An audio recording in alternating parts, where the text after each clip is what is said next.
भारत के दौरे पर आए जर्मनी के चांसलर ओलाफ शोल्ज ने प्रधानमंत्री नरेंद्र मोदी के साथ की द्विपक्षीय वार्ता। पीएम मोदी ने कहा, यूरोप में जर्मनी भारत का सबसे बड़ा व्यापार साझेदार। आतंकवाद के खिलाफ लड़ाई में साथ हैं दोनों देश। जर्मन चांसलर ने भारत की विकास गति को सराहा।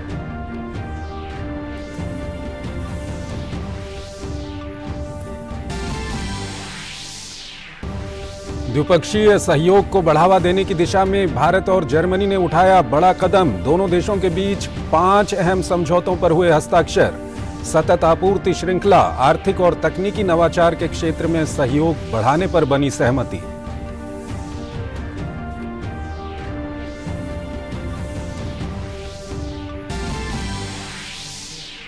प्रधानमंत्री नरेंद्र मोदी ने दिल्ली में बरिसु कन्नड़ दिमदिमावा सांस्कृतिक उत्सव का किया शुभारंभ। पीएम मोदी ने कहा, अपनी परंपराओं को संजोते हुए विकास के पथ पर आगे बढ़ने का प्रण ले चुका है देश।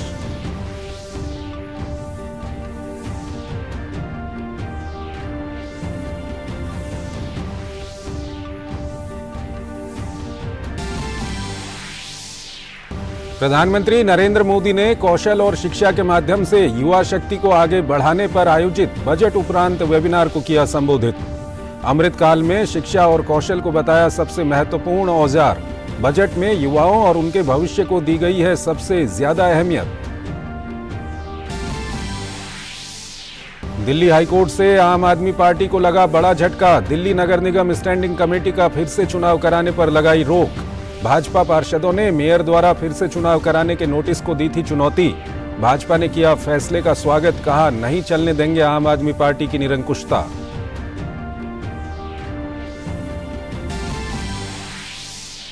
केंद्रीय गृह एवं सहकारिता मंत्री अमित शाह ने बिहार की नीतीश सरकार पर जमकर बोला हमला। पश्चिमी चंपारण की एक रैली में कहा, नीतीश कुमार की प्रधानमंत्री बनने की महत्वाकांक्षा ने बिहार का कर दिया बंटाधार।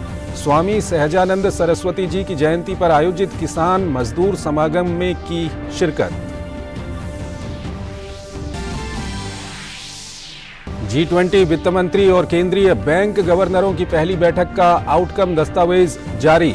सदस्य देशों ने आतंक के वित्त पोषण के खिलाफ अंतर्राष्ट्रीय समुदाय के प्रयासों को तेज किए जाने की बताई जरूरत।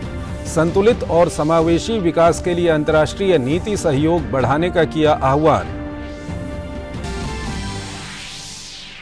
मेघालय और नागालैंड में विधानसभा चुनाव के लिए थमा प्रचार। अंतिम दिन सभी राजनीतिक दलों ने झोंकी ताकत। 27 फरवरी को होगा मतदान। सुदूर इलाकों के लिए पोलिंग पार्टियां रवाना।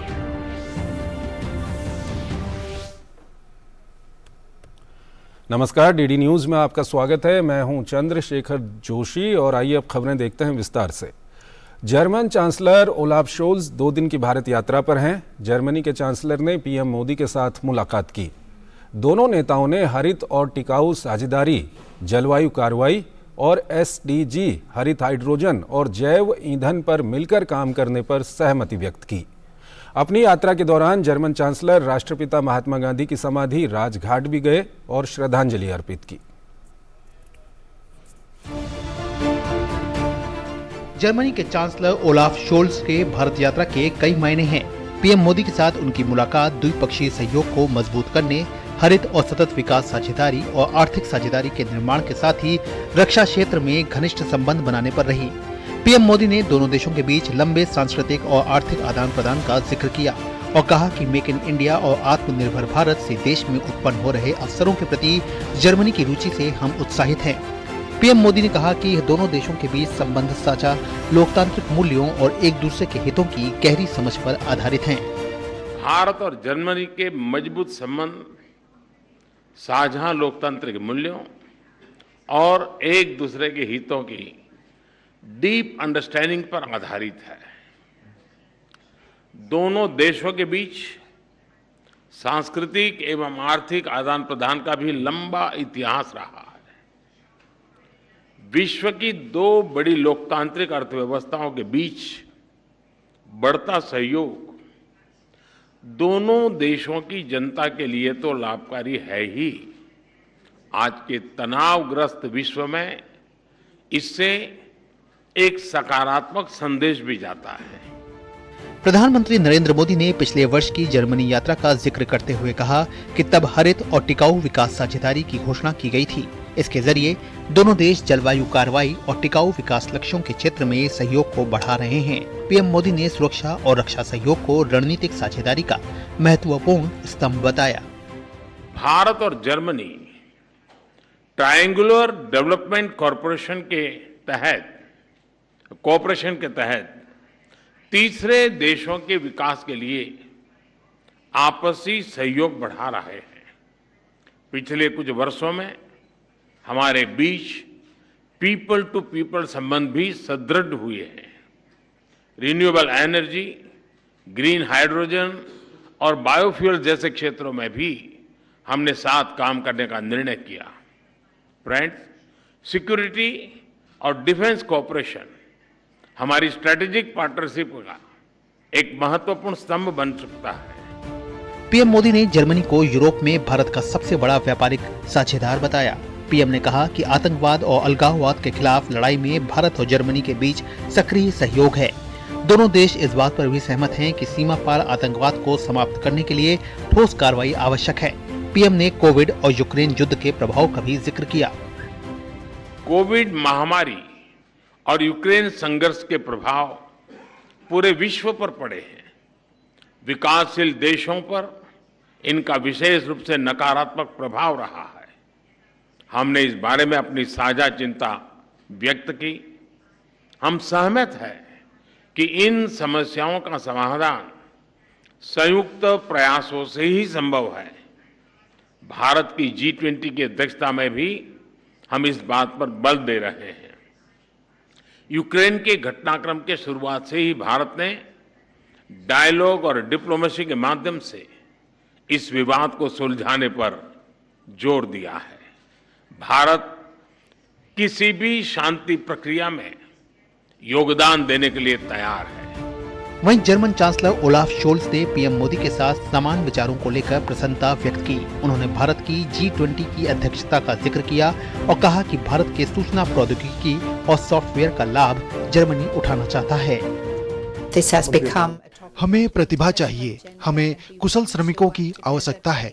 आईटी और सॉफ्टवेयर का विकास भारत में फल फूल रहा है और कई सक्षम कंपनियां यहां भारत में हैं। भारत में इतनी प्रतिभा है और हम उसका लाभ उठाना चाहते हैं। हम जर्मनी में प्रतिभा को और आकर्षित करना चाहते हैं। इससे पहले प्रधानमंत्री नरेंद्र मोदी ने जर्मन चांसलर ओलाफ शोल्स से बातचीत की। दोनों नेताओं ने पिछले साल मई के महीने में आयोजित छठे आईजीसी के प्रमुख परिणामों की प्रगति की समीक्षा की। दोनों देशों के राष्ट्राध्यक्षों ने शीर्ष औद्योगिक प्रतिनिधियों के साथ राउंड टेबल वार्ता में भी हिस्सा लिया। During this B2B engagement, a couple of important business arrangements were also signed on the sidelines. India-Germany relations rest on a very strong pillar of trade and investment linkages. And during the discussions, both Chancellor Scholz and Prime Minister Modi emphasized and underlined the complementary nature of our bilateral relationship and appreciated that there is the ecosystem, the bandwidth, and the entire range of our trade and investment partnership is huge, growing, and something which the two systems need to prioritize in coming years. इससे पहले German chancellor Olaf Sholes का राष्ट्रपति भवन में पारंपरिक स्वागत किया गया। इस मौके पर पीएम मोदी ने उनकी अगवानी की।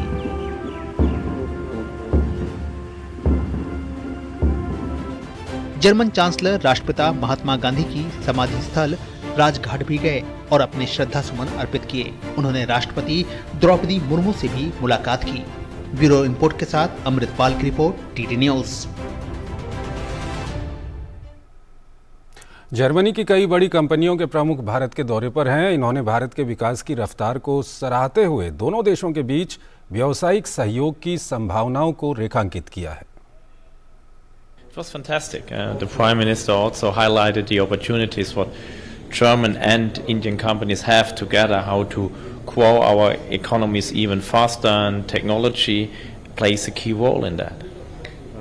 For us as SAP in the technology industry, it's actually the country, it's our best partner. We actually running thousands of Indian customers. We have a big ecosystem there. We are partnering with over 1,000 startups here in India, and we have find a really great talent pool here in the country. The companies are leaning into digital transformation, no matter if it's now on the energy, on retail. So we are co-innovating a lot, and we are very, very happy with the speed and the talents here in the country. It is a big privilege. It was a big pleasure to meet him. I had the honor to be here together with the previous Chancellor, with Mrs. Merkel in 2019, and to see the remarkable development that has happened in between in those years, even though there was this corona crisis and so on, and to see that all the things that he had promised 4 years ago that we now see to be fulfilled. And this is something what is fantastic, and for us it's a privilege to be here and to serve the Indian economy. It is a big privilege. It was a big I'm very honored to be here and to be able to attend with the Honorable Prime Minister Modi those meetings. Very much appreciated. We are proud to be here, a trusted partner of the Indian government. We are supplying your armed forces and your navy with drive solutions, but we are also very active here in India and supplying your energy market with our high-speed gears and also this booming, fast-growing cement market here in India. Yeah, it was very impressive. I think India is really now at the forefront of the leading nations. There is an increased self-confidence in India. I recognize since about 2 years, and I think India is just at the point where it really starts to take off. I know about your initiative Make in India already since the beginning, and we are supporting many, for example, Germany's companies to come to India and to really start producing in India. Currently there is a initiative going on German Mittelstand. That means small to medium-sized enterprises who are invited by India to come to India to become part of the Make in India initiative. यहाँ पर एक छोटा सा break लेते हैं।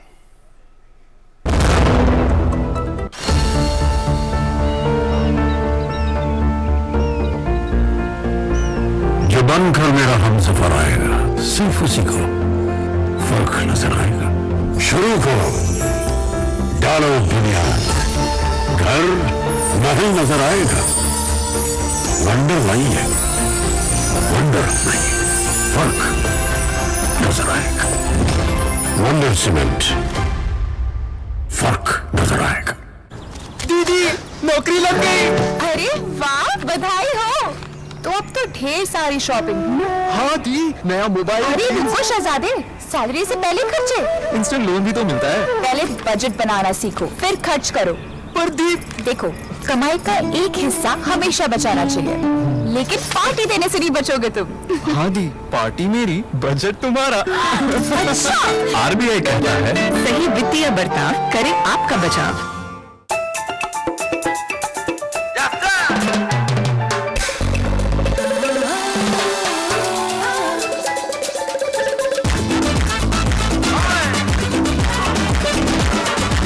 त्वचा का एक वादा, मैसूर सैंडल गोल्ड, अपने अंदर की खूबसूरती को जगाइए। स्वागत है आपका ब्रेक के बाद। दक्षिण भारत के एक हिस्से की कला संस्कृति और परंपराओं के अनूठे संगम वाले उत्सव की झलक नई दिल्ली में दिखाई दी। प्रधानमंत्री नरेंद्र मोदी ने तालकटोरा स्टेडियम में नगाड़ा बजाकर कर्नाटक के सांस्कृतिक उत्सव बरिसु कन्नड़ दीम दिमुआ का शुभारंभ किया।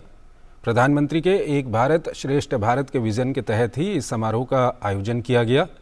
प्रधानमंत्री ने कहा कि भारत की पहचान हो, भारत की परंपराएं हों या भारत की प्रेरणाएं हों, कर्नाटका के बिना हम भारत को परिभाषित नहीं कर सकते।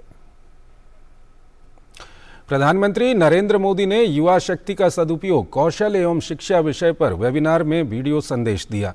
ये वेबिनार सरकार द्वारा आयोजित किए जा रहे 12 पोस्ट बजट वेबिनार की श्रृंखला का हिस्सा है। अपने वीडियो संदेश में प्रधानमंत्री ने कहा कि सालों से हमारा शिक्षा क्षेत्र कठोरता का शिकार रहा है और अब सरकार ने इसे बदलने का प्रयास किया है।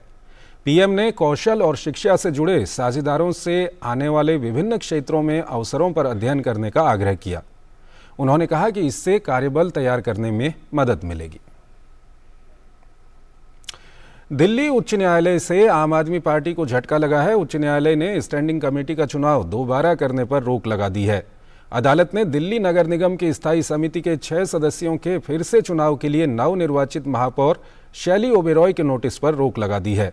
न्यायमूर्ति गौरांग कंठ ने कहा कि प्रथम दृष्टया रिटर्निंग ऑफिसर या मेयर 24 फरवरी को हुए चुनावों के परिणामों की घोषणा किए बिना फिर से चुनाव करा रहे हैं, जो कि नई दिल्ली नगरपालिका परिषद प्रक्रिया और कार्य संचालन विनियम 1997 के विनियम 51 का उल्लंघन है।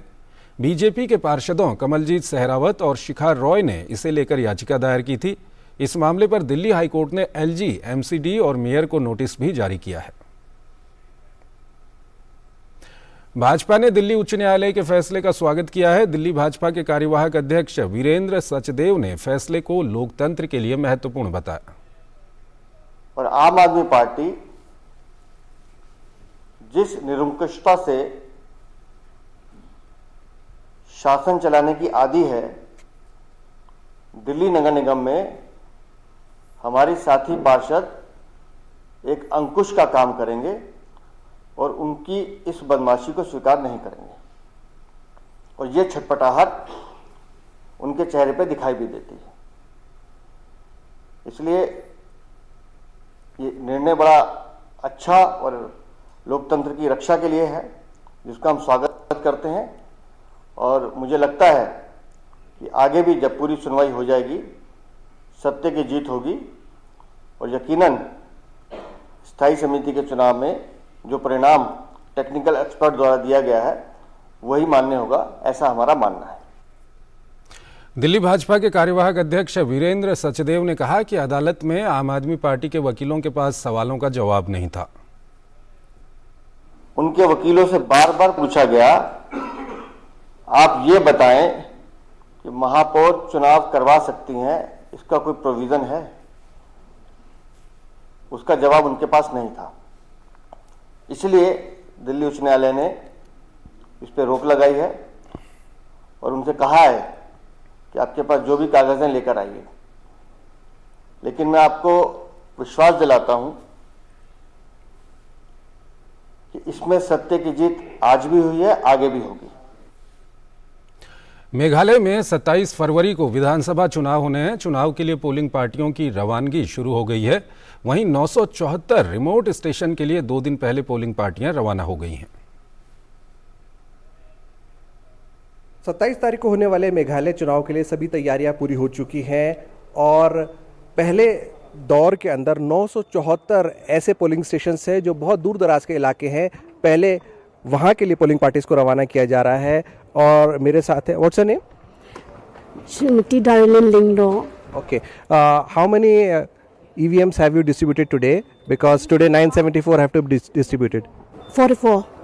44 in Mosingram. Yeah. So from which what time to what time? From 10 we have already started from 10 o'clock this morning till 5. तो जैसे कि आपने सुना, सुबह 10 बजे से लेकर सुबह 5 बजे तक पहले दौर की जो मटेरियल है, EVMs है और बाकी चीज़ें उनको रवाना किया जा रहा है। और दूसरे दौर में कल ये सारी तैयारियां होंगी और ये सब इसलिए ताकि पोलिंग पार्टीज़ अपने अपने पोलिंग स्टेशंस पे टाइम से पहुंच सके और जो दूर दराज के इलाके हैं वहां पर पोलिंग पार्टीज़ को 2 दिन पहले पहुंचना होगा। कैमरामैन सेंथिल और सौरभ बख्शी के साथ मैं विशाल Bairstow, DD news, Shillong.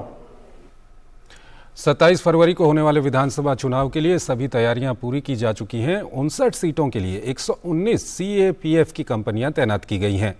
Bangladesh से लगने वाली अंतर्राष्ट्रीय सीमा और अंतर्राज्य सीमा पर धारा 144 लगा दी गई है। हमारे संवाददाता विशाल बैरिस्टो ने मेघालय के CEO से बातचीत की। मेघालय में कैंपेनिंग का शोर अब खत्म हो चुका है, शांत हो चुका है। 27 तारीख को होने वाले चुनाव के लिए सभी तैयारियां पूरी की जा चुकी है। आपको एक बात फिर से याद दिला दे कि 60 की जगह 59 सीटों पर चुनाव होना है, क्योंकि यूडीपी कैंडिडेट की मृत्यु की वजह से ये एक सीट पर स्थगित हुआ है सिहोंग में। मेरे साथ है मेघालय के सीईओ, आइए हम उनसे बात करते हैं। अब 59 सीटों पर चुनाव होना है, किस तरह की तैयारी है आपके? तो सब तैयारी अभी जारी है, और अभी क्योंकि ये जो मृत्यु की वजह से पहले तो हमारे 3,482 पोलिंग स्टेशंस थे। अभी ये मृत्यु की वजह से अभी 3,419 पोलिंग स्टेशंस पोल गोइंग पोलिंग स्टेशंस होंगे। हमारे जो P1 जो है और P2 पोलिंग स्टेशंस, P2 मतलब 2 दिन पहले, मतलब पोल के पहले, और P1 मतलब 1 दिन पहले, तो करीब 974 P2 पोलिंग स्टेशंस हैं जो पोलिंग स्टेशन जाएंगे, और फिर बाकी 2,445 पोलिंग पार्टीज P1 में जाएंगे। तो सभी तैयारी पूरी तरह से अभी हो चुके हैं। P2 974 ऐसे पोलिंग स्टेशन है जो दूर दराज के इलाकों में है। सिक्योरिटी के लिए क्या अरेंजमेंट्स किए गए हैं पिछली बार के मुकाबले? तो इस बार हमारे 119 CAPF है, और पहले तो 40 कंपनी यहाँ पहले से आ चुके हैं, और बाकी 79 कंपनीज त्रिपुरा चुनाव के बाद यहाँ पर मतलब इंडक्शन हो गया। चिंता का कोई मतलब मौका नहीं है। कितने वनरेबल और कितने क्रिटिकल पोलिंग स्टेशंस हैं? हमारे जो वनरेबल पोलिंग स्टेशंस 600 के अधिक है, और जो ये क्रिटिकल है मतलब 300 के अधिक, और दोनों मिलके मतलब जो बहुत वनरेबल एंड क्रिटिकल है वो करीब 84 number of critical and vulnerable है। आर्टिफिशियल इंटेलिजेंस की हम बात करें तो उसका कितनी मदद ले रहे हैं आप? तो इस बार हम टेक्नोलॉजी का बहुत भरपूर यूज़ कर रहे हैं, मतलब इस्तेमाल कर रहे हैं। यहाँ पर अभी 2000 के करीब के मतलब अधिक पोलिंग स्टेशन वेबकास्टिंग सर्वेलेंस के अंडर में आएंगे। एक आखिरी सवाल, सेक्शन 144 कहाँ लगाया गया है? तो ये सेक्शन 144 ज़्यादातर हमारे इंटर स्टेट और इंटरनेशनल बॉर्डर में है, और जैसा कि आप जानते हैं कि हमारे मेघालय में पड़ोस के देश बांग्लादेश है, और 443 किलोमीटर्स लॉन्ग का एक इंटरनेशनल बॉर्डर है यहाँ पर, और वहाँ पे ज़्यादातर मतलब 144 है, और फिर इंटरस्टेट बॉर्डर भी है हमारे पास मतलब असम के साथ। तो उस डिस्ट्रिक्ट में, उस ज़िले में जहाँ पर मतलब नेबरिंग स्टेट के साथ इंटरस्टेट बॉर्डर है, तो वहाँ में भी 144 का मतलब लागू है। तो जैसे कि आपने सुना सीईओ से, सभी तैयारियां पूरी हो चुकी है। इंटरनेशनल और इंटरस्टेट बॉर्डर्स पर धारा 144 लगा दी गई है। कैमरामैन सेंथिल और सौरभ बख्शी के साथ मैं विशाल बैरिस्टो, DD न्यूज़, शिलांग। नागालैंड में विधानसभा चुनाव को लेकर पुलिस ने चाक चौबंद व्यवस्था की है। हमारे संवाददाता उर्मिलेश भट्ट ने विशेष बातचीत की नागालैंड पुलिस के ADGP कानून व्यवस्था संदीप तामगाडगे से। देखते हैं। 27 फरवरी को एक ही चरण में नागालैंड में 59 सीटों के लिए मतदान होना है। महज अब कुछ घंटे बाकी रह गए हैं। ऐसे में नागालैंड में सुरक्षा व्यवस्था एक मुख्य चुनौती है। सुरक्षा व्यवस्था को लेकर के नागालैंड में क्या कुछ तैयारियां की गई हैं, हमारे साथ इस समय खास बात करने के लिए हैं नागालैंड के लॉ एंड ऑर्डर के ADGP संदीप जी। सुरक्षा के दृष्टिकोण से फिलहाल हमारे पास में लगभग केंद्र सरकार ने लगभग 305 अलग अलग CAPF central armed police forces और अलग अलग राज्यों से लगभग 19 राज्यों से फोर्सेस भेजी गई। सारे पोलिंग स्टेशंस हमारे सेंट्रल पैरामिलिट्री फोर्सेस और जो अलग राज्यों से पुलिस आई है उनके सुरक्षा अधीन है, और नागालैंड पुलिस हम उनको लॉ एंड ऑर्डर और बाकी जो सुरक्षा मुहैया करा रहे हैं वो काम कर रहे हैं। आपके कई जो जिले हैं वो अंतर्राज्यीय सीमाओं से लगे हुए हैं, और एक जिला ऐसा भी है जो अंतर्राष्ट्रीय सीमा से लगा हुआ है। तो उस पे खासकर आपने क्या सिक्योरिटी के इंतजाम किए हैं? जो अंतर्राज्यीय सीमाओं हैं उसमें हमारी स्टेट लेवल पे भी कोऑर्डिनेशन मीटिंग्स हुई हैं, और जिला स्तर पे भी जो जिले के SP साहब हैं, जो DM साहब हैं, उन्होंने भी अपने अपने लेवल पे कोऑर्डिनेशन किया है। भारत से सटी हुई जो म्यांमार की जो अंतर्राष्ट्रीय सीमा है, यहाँ पे इंडो म्यांमार बॉर्डर में असम राइफल जो पैरामिलिट्री फोर्स है वो बॉर्डर गार्डिंग फोर्स के तौर पे काम करती है। असम राइफल भले ही चुनावी प्रक्रिया में कहीं पे भी उनका सक्रिय रोल नहीं है। हमने उनसे रिक्वेस्ट किया है, भारत सरकार का भी आदेश है कि इस दौरान में अंतर्राष्ट्रीय सीमा को भी सील कर दिया जाए, जिससे सीमा से अगर आने वाला कोई भी असामाजिक तत्व या कोई भी डिस्टर्बेंस क्रिएट करने वाला से कोई भी एलिमेंट हो, उनको रोकने की कोशिश की जाए। मतदान में अगर कोई किसी प्रकार की अगर गड़बड़ी होती है तो उसके लिए किस प्रकार की सुरक्षा की तैयारी की है? कितने लेयर आपने सुरक्षा के बनाए हैं? सारे मतदान केंद्र सीएपीएफ और भारत सरकार ने जो फोर्सेज दी है उनके सुरक्षा के अधीन है। इसके अलावा जो मतदान केंद्र के बाहर की सुरक्षा है और जहाँ पे क्लस्टर्स पोलिंग बूथ है, वहाँ पे भी हमने सीआरपीएफ या सीआईपी जो सेंट्रल आर्म्ड पुलिस फोर्सेस है उनकी सुरक्षा का इंतज़ाम किया है। इसके बाहर का जो इलाका है वहाँ पे नागालैंड पुलिस की सुरक्षा है। तो अगर आप सुरक्षा लेयर्स की बात करें तो 3 टायर सुरक्षा मैं कहूँगा, 3 लेयर की सुरक्षा है, जहाँ पे कोशिश हमारी ये रहेगी कि चुनाव के दिन परसों चुनाव पूरी तरीके से शांतिपूर्ण और फ्री एंड फेयर मैनर में हो। हमारे चैनल के माध्यम से आप नागालैंड के मतदाताओं को क्या संदेश देना चाहेंगे? पुलिस यंत्रणा की ओर से या एडमिनिस्ट्रेशन की ओर से हमने कोशिश की है एक ऐसा माहौल बनाने के लिए, एक जहाँ पे आप बिना डरे, बिना किसी इंड्यूसमेंट फ्री तरीके से आप बाहर आएँ और आप अपनी ये जो संवैधानिक हक आपको दिया गया है उसको आप पूरी तरीके से आप प्रयोग करें और अपनी सरकार बनाएं। तो ये थे नागालैंड के एडीजीपी संदीप जी, जिनका कहना है तमाम मतदाताओं से कि आप अपने घर से निडर होकर बाहर निकलें और मतदान करें। कैमरामैन कुलदीप के साथ उर्मिलेश भट्ट, डीडी न्यूज़, कोहिमा, नागालैंड। यहाँ पर एक और छोटा सा ब्रेक लेते हैं।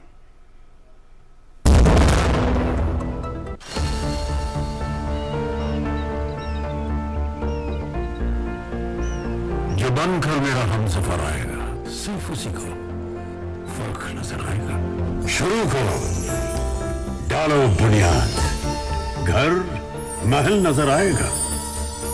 वंडर लाइए, वंडर अपनाइए, फर्क नजर आएगा। वंडर सीमेंट, फर्क नजर आएगा। Invest once and enjoy guaranteed maturity with life cover with LIC's Dhan Varsha, a single premium plan for your family's security and prosperity. It's another 6. Recharge, जल्दी रिचार्ज करा। ये क्या किया? मैच तो गया। पेमेंट कैसे करेंगे? टोकनाइज कार्ड से। टोकन? हाँ, ऑनलाइन पेमेंट के लिए आरबीआई लाए हैं टोकनाइजेशन। एक बार कार्ड डिटेल्स, ओटीपी, सीवीवी डालकर टोकन जनरेट कीजिए। कार्ड भी सुरक्षित और बार बार डिटेल्स भरने की नो झंझट। वही सुविधा, अधिक सुरक्षा। ऑलराउंडर हो कि मैं। आरबीआई कहता है कि जानकार बनिए, सतर्क रहिए।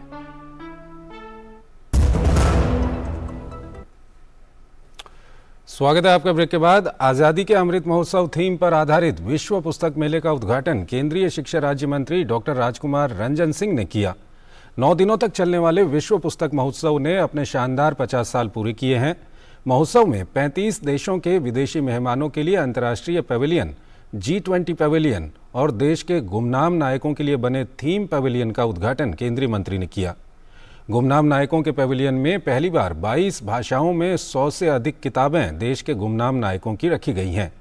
उद्घाटन के मौके पर केंद्रीय मंत्री के साथ फ्रांस के राजदूत इमैनुअल लेनिन और एनबीटी के अध्यक्ष गोविंद प्रसाद शर्मा भी मौजूद रहे। 9 दिवसीय कार्यक्रम में देश विदेश के 1000 से भी अधिक प्रकाशक जुटे हैं। महोत्सव में 14 से 30 साल के युवा लेखकों को विशेष तवज्जो दी गई है। मौके पर केंद्रीय मंत्री ने डाक टिकट भी जारी किया। Finally, after a gap of 2 years, we are back again to celebrate this festival of book lovers, educationists, intellectuals, and young minds with high spirit and great enthusiasm. Lots of readers will be a part of this celebration of knowledge from across the world. तो इस bulletin में फिलहाल इतना ही। आप बने रहिए DD news के साथ। नमस्कार।